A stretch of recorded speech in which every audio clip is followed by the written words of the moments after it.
Hey YouTube, how's it going? Mevlin back here again with another Epic 7 video, and this one's all about Blaze Dingo again.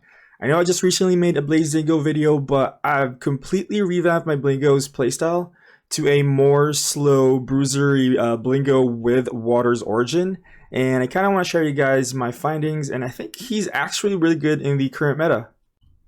So as you guys can see for my stats, it's only 2700 attack with 234 crit damage. My Blingo before, the DPS Blingo that I used to run, used to have 3000 attack with 250 crit damage. So I'm losing a lot of damage in this build, but I'm sacrificing the attack to get a little bit more health and a little bit more defense. So as you can see, I'm actually at 13k health with 1237 defense. This makes me really tanky, allowing me to survive a lot of RBs even when they gab, or just night cleave, which is very dominant in the current meta. The second thing about this Blingo is that it no longer runs Portrait of the Savior, but rather it runs Water's Origin.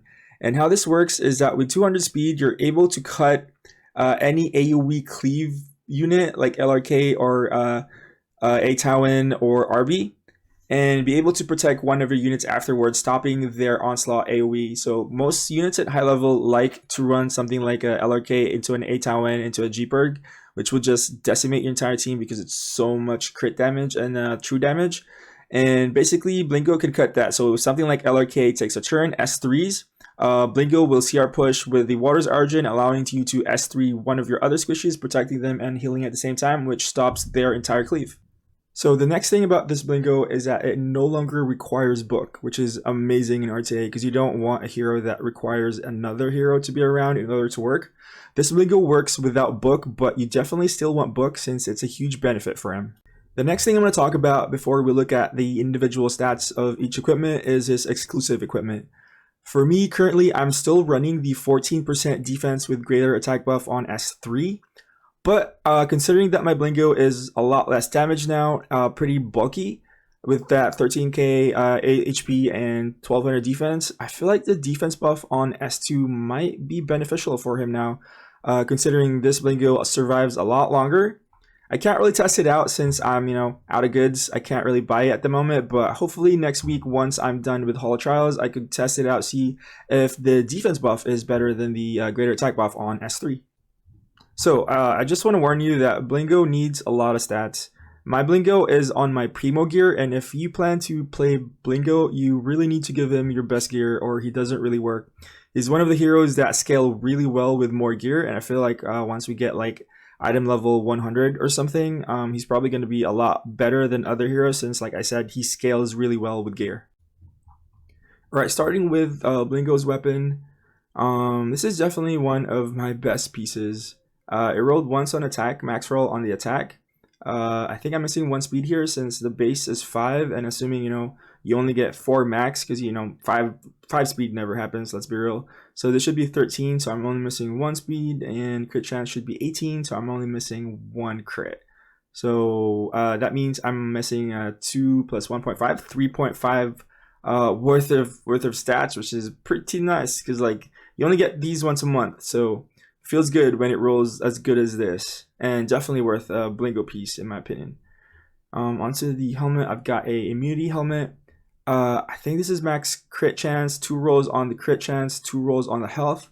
I'm missing 2% health, I believe. And then it rolled once on the flat attack. I think this is high for flat attack. It's an average of 53 because there could only be 1 roll here since there was 2 rolls here and 2 rolls here, so there's 1 roll here. There should be 53. I think that's pretty high. I don't really know how far flat attack goes. Let me know in the description below if you have any idea. But I want to quickly mention that Blingo still wants attack percent, but flat attack is very close. And he's probably the best hero to use flat attack on. Since his scaling with attack is pretty high and he's got low base attack to begin with. So if you want to optimize your account, might as well give your flat attack to Blingo so that you can use your percent attack on someone else. And onto the next piece, this is 3 rolls on the crit, means that should be 24. I'm only missing 3% crit here, max roll on the health, and I'm missing 2% crit damage and max roll on defense. Again, this is one of my best pieces probably in my entire account. Onto the neck piece, that is 70% crit damage. I think 28% is very low now I think about it. This flat attack too, I'm not sure if this is what I want. I might opt for defense. I'm not sure. He needs so much stats that I don't know what I actually need sometimes. Sometimes there were times where I barely only kill a hero, so good thing I had this flat 85. And sometimes I could have survived if it was defense or another defensive stat here. So I'm not really sure if I want to reroll this right now. I have to think about it. The attack, there's one roll here, there's one roll here. So this is missing. I think 4%, if I math it right. Yeah, 4% attack. And I don't know, again, flat attack, I have no idea. But the health should be 35? No, it should be 36, because there's one roll here, one roll here. That means there's 4 roll here. 3 roll plus the base, that's 4. Multiply that by 9, that should be 36. So I guess I'm missing like a lot of health here, actually. I'm missing 8. That's almost the entire row, which is really unfortunate. I guess I might have to find a better piece, but this is definitely a good piece. It's just, I want to give my Blingo all the love I can give. And onto the ring, this is going to be a attack percent ring. Like I said, attack percent is better, but if you have a flat attack ring that has really good substats, that's probably better for him. So it rolled once on speed. I guess I'm missing 1 speed here. This should be 9. This rolled once on health. This should be 18. I'm missing 2 health. This should be actually 12. So it's 1 roll here, 1 roll here, 1 roll here, and 2 rolls here. So it means this is max crit chance. And for defense, I'm missing 2%. So again, a pretty decent piece as well. Onto the boots. This is probably my worst piece. I don't even know the rolls, to be honest. I think there's 1 roll here, 1 roll here, 1 roll here, 2 rolls here. Again, I don't really know how the flat attack and health rolls. Also, this piece is kind of cursed. I kind of want to replace it. Maybe this is going to be, if I lose legend, if I don't get legend this season, I'm going to blame it on this boot. But I think it's a piece that I could definitely upgrade for Blingo. I think the flat health is nice though for Blingo, since he does have pretty low base health. But I think for the most part, I think I could do better for this piece. But yeah, and that is my Blingo stats piece by piece. And I guess we're on to the first fight, and hope you guys enjoy it. Okay, this first fight is going to showcase the power of Blingo plus Landy. Landy is known to be a really strong DPS unit right now with Guiding Light and her speed buff, but I've also noticed that it's really good with Blingo, since especially if you use speed tune your team such a way that your Landy goes first, and then you could S3 Blingo afterwards, which I'll show you here. So for this fight, I pre-banned Ravi because I think I had a bad fight against Ravi before this one, so I pre-banned it out of frustration, and he pre-bans my Basar. I take FCC first pick here since Basar is no longer available. He grabs Ella Crow and Jeeper, pretty good combo. Half a golden boy and their dog. I don't know where his lover is. Hopefully he doesn't have it. I'm gonna go ahead and grab Landy, even though it's not too good into Jeeper. It's not that bad either. It kind of evens out the CR push that Landy gives his entire team with the speed buff and the the CR push on S3. So it's not too bad, but I'm still looking at that Jeeper and still wanna kick it out. I do grab the Blingo here as well with the Landy. Like I said, I like this combination a lot, especially when FCC is around to provide that Auras plus the shields. Opponent grabs Bracera. This is probably going to be my ban. Bracera is so good into Landy and so good into Blingo. This is probably going to be my pre-ban, or at least I'm going to start keeping track of people who have Bracera, because my entire account, why I first pick Blingo, right? It's not, Basar. I first pick Basar because I don't want to deal with Basar. And now we have this second Basar that's running around, and it's really quite a headache for me. And he also grabs S10. Not really sure what the S10 pick here, since I already have 2 AoE units. I could have gotten more AoE units here, but I go ahead and grab Flurry, and I also grab my Cowrick. Flurry is good here, it's good into Bracera. There's a couple reasons why I like Flurry here. I could either, if I can't ban the Bracera here, I could do that for Bracera, but since I'm not really scared of the RB because I've got FCC and Blingo in my team, I'm just going to go ahead and ban the Bracera. The Jeeper is going to be a little bit of a problem, but I got to deal with what I can. So onto the fight, my Flurry takes first turn here, and I noticed that my Landy is going to take a turn and my FCC is going to take a turn before their entire team. But you gotta assume that the Jeeper is on 18% CR push, because that's gonna be 15 plus 3 with the CR. So I went ahead and Death Broke the RB. That way when I S3 with my Landy here, he is almost guaranteed to die. Unless if it's like a super tank Arby, in which case, you know, I'm screwed. But I went ahead and S3'd on my Landy, which killed the Arby. Arby's gonna S3 here. And the idea is hopefully my Blingo is fast enough that it's gonna CR push my Blingo ahead of his entire team, because you know the CR push from Landy also CR push his entire team. So that Water's Origin on Blingo is enough to push him up. That way now I can S3 the Landy.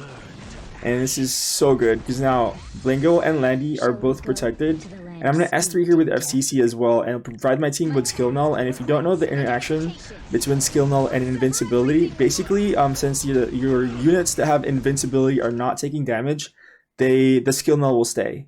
So if Elecrow S3s here, I'm still going to have Skill Null on both my Landy and my Blingo, and that Elecrow is not going to do any damage to both of those units.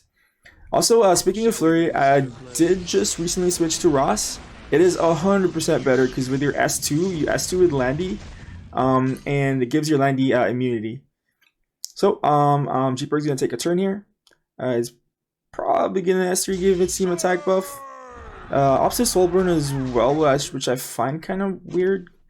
I would rather have saved that Souls for his S later, but the stuns on the Blingo and the Flurry kind of suck. Mostly on the Blingo is the worst one, since you know Blingo still has S2, and I would have loved to S2 here to you know do AoE on that Stenny here. But now that my Landy has attack buff, she's gonna S3 deal more damage, because there's also you know defense pen on the S3 since there's so many buffs in the opposing team, and you know just kill both heroes, easy peasy. And that's it. That's the first game. So this next fight is gonna show you why you really want those defensive stats on Blingo. Having around 12k health, 1200 defense is probably good. If you could get even more, I'm at 13k health, which feels a lot safer. But you know, if you're anywhere below that, your Blingo might just die from like AoE cleaves. Like Mega Wiener has a crazy team here that's super fast, and the fact that I have FCC with my Blingo being super defensive is the only reason why I would win this fight. So Mega Wiener sitting at Legend right now. I'm sitting around, I think, top 50 in this fight on Champion. I pre-ban F10, he pre-bans Bazaar, where we both basically pre-ban two different kinds of Bazaar in a way. Grab Cerise first pick. I grab FCC Landy. Landy not really good into Cerise, but I don't want him to have Landy. Landy is too good in my account that, you know, and I don't really have decent answers into Landy aside from Bazaar, and that's pre-ban, so there's no way I'm giving him Landy, so I have to take that before he does. He grabs the Ella Crowher and the Jeeperg. The Jeeperg explains why he early picked Cerise here, because he wants to pick the Jeeperg and not be countered by Cerise. So by picking that Cerise there means I'm not going to take Jeeperg, because I'm de-incentivized to grab Jeeperg since it's Cerise in the opponent team. So he just grabs it afterwards, and Elecrow is just Elecrow, pretty good hero. And every time I see Elecrow, I like to pick Blingo, because you know Water's Origin, like I've mentioned before. And I also grab Vivian here to counter the Cerise. That way, his follow-up, her follow-up S2 and S1s don't, you know, CC me or confoul. He grabs Ravi and Arby here. I'm not too scared of the Arby because I already have Blingo and my FCC to deal with that, but I am super scared of a Ravi. I do grab Singelica, just another Arby counter, since I'm not really scared about anything else in your team aside from this Ravi and that Jeeperg, but I opt to ban the Ravi instead since it has the potential to solo me, and I think I could survive the Onslaught that Jeeperg provides. You know, that CR push that he does, it's really annoying, and I hate it. Alright, the fight starts off, and obviously Cerise takes turn 1. This Cerise is so fast, actually. Is that like...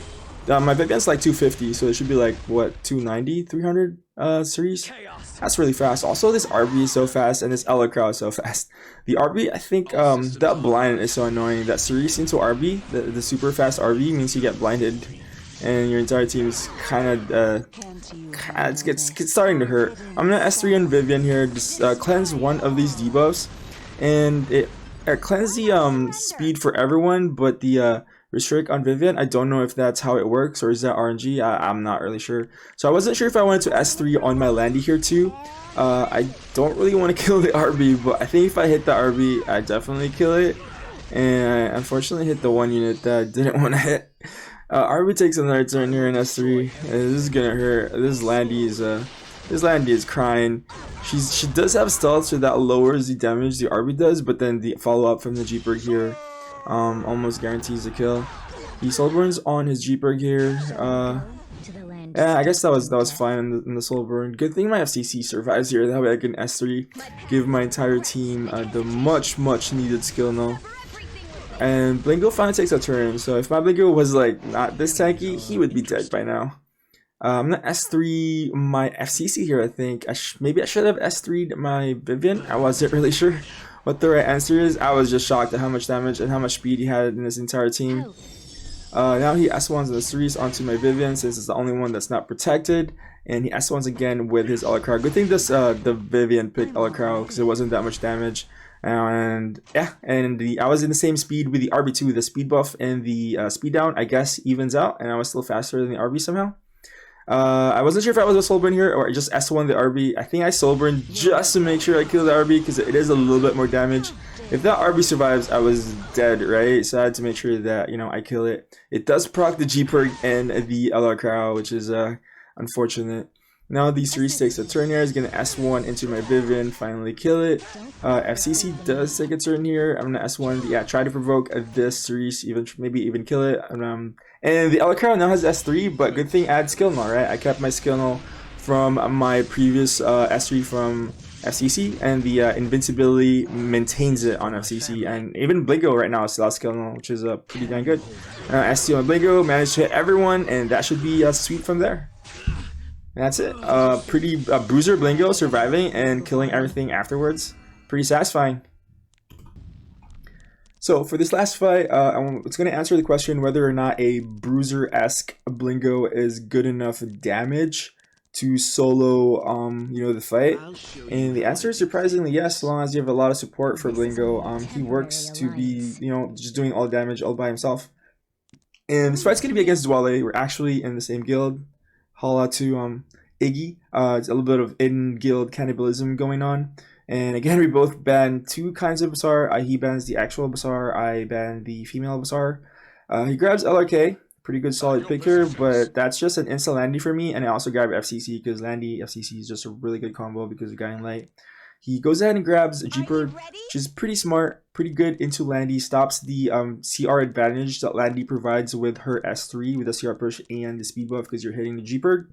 But he also grabs LQC, which is an insta Cerise for me because now that he has two forms of CR manipulation, my restrict is going to do a lot of work. And I also grab Ross here, which is pretty good with Landy. And yeah, it's really good with Landy because I don't have immunity on my Landy and I got Bastion on my Ross. So now I have two shields for Landy. That way, if he bans FCC, I still have a shield for my Landy. And I just want to mention that I'm going to last pick Blingo here. And Ross, Blingo, Landy is actually really good because most Landys don't have that much attack. Most Landys sitting around, what, 3k, 3200 attack, maybe 3500 if you're a lot more glass cannony. So you need to find a DPS that has lower attack than Landy, and Blingo's probably the prime candidate for that. Blingo usually sits around 2900 attack. Mine's at 27 because I'm a lot more bulkier, but he still does a lot of damage because of his insane scaling. Dwale grabs RB here. Not too scared of the RB here because I already got FCC, and I was already planning to pick my Blingo, so now I have two answers for that RB. And I'm just going to ban the Rylet because I don't want to deal with Rylet RNG. And I think I have a good shot against the rest of his team. The Rylet was the only thing that could potentially pop off. That would be super scary. And he goes ahead, I think it bans Landy here, which I think is fairly smart, but I think I do still have a solid team here. So I have a sustain while having a decent DPS in Blingo. So fight starts off, and my Cerise obviously takes turn 1 here. I'm gonna try to restrict their entire team. This is why I don't like Cerise into G-Berg that much, because if the restrict gets resisted, it really sucks, man. Good thing that didn't happen. Now I can S2 Ross on this RB, kill it with my Blingo. Hopefully, if it death breaks, it's guaranteed to be a kill. Fortunately, it was a death break, and now he's gonna have a revive on the RB, but I have immunity on my Blingo from S3 from Ross. He's gonna S3 here. Blingo is gonna CR push up, and now I can protect whoever I want. For this one, I'm gonna protect Ross because he already took a turn. If I protect FCC here, it's just going to be wasted, right? Because she's about to take a turn anyways, because the Elecrow is slowed, so I'm going to lap the Elecrow. Yeah, so I protect the Ross here, because, you know, why not? I'm going to S3 on the FCC here.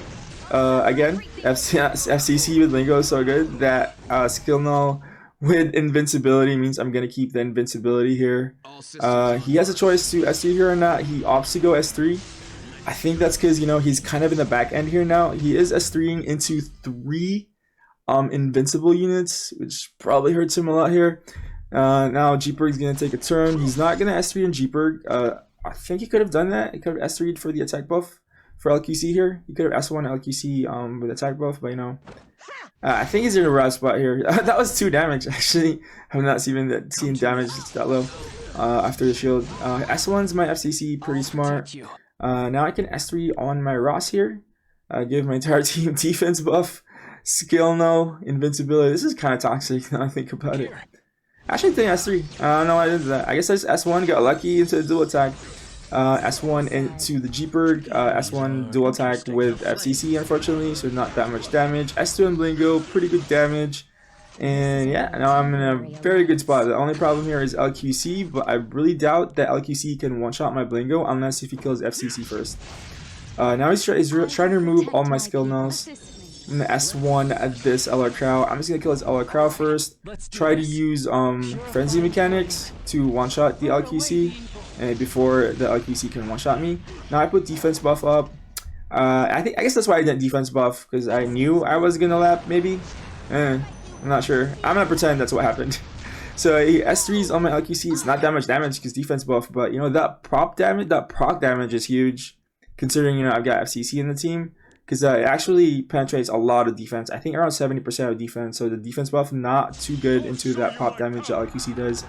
He soul burns S3 on the Jeeper. Fortunately, my Blingo did not get stunned. Now I just gotta slowly, you know, poke away on this LR Crow with my Blingo, doing 5k damage with 2.8k healing on my FCC. I just really love Blingo. The fact that he heals and deals damage in the same turn. Pretty nice. Got lucky duel there, as in like it was guaranteed duel, but lucky that it was Blingo, not the Ross. Jeeper's gonna take a turn, gets a dual attack with his LQC, but now that I have S3 on my 3 spec, God, this hero is so good too. I really like this team. The double dual attack with either Landy or Blingo you have to deal with. You definitely can't deal with both, and the fact that, you know, it's either, you know, Blingo with 2 dual attacks or Landy retooled up 2 dual attacks. I think those are both pretty dang toxic. I'm gonna try to kill this LQC now. I think I'm gonna lap. The fact that she's slowed and restricted means I could just wail on her with my Blingo. Soul burn S2 with Ross. I can't get dual attack, but at least I could. I can't get death break, but at least I can get dual attack and get another dual attack with Blingo. Pretty nice, and I think that's game from there. Yeah, I really like this comp. I want to try this more often. Probably replace Basar instead of S3s, because, you know, I just love my Basar. And that is it for my Bruiser Blingo showcase. I think he's actually pretty dang good. Specifically with the current meta, he has a lot of weaknesses. You know, Basar, F10, Bryceria, anything that's super aggressive, like one-shot units, like maybe Rowlet can kill him, right? Unless if I have like double mitigation. So there are things I need to watch out, but I think he's super strong with players who like to play aggressive knights, because they usually can't kill him in one shot, and he usually can deal with him, you know, healing while slowly killing him at the same time. And that's kind of why I like Blingo. If you guys want to hang out in real time, I am a Twitch streamer. Links will be in the description below. If you guys want to see any of my stats as well, those are all in my Discord. So if you want to click on the Discord link below, it will be under Mevlin units under Epic 7. Anyways, that's it for me, guys. The next video will probably be a Landy one, because it's a good combination with Blingo. So stay tuned for that one. And until then, I'll see you guys next time. Peace out.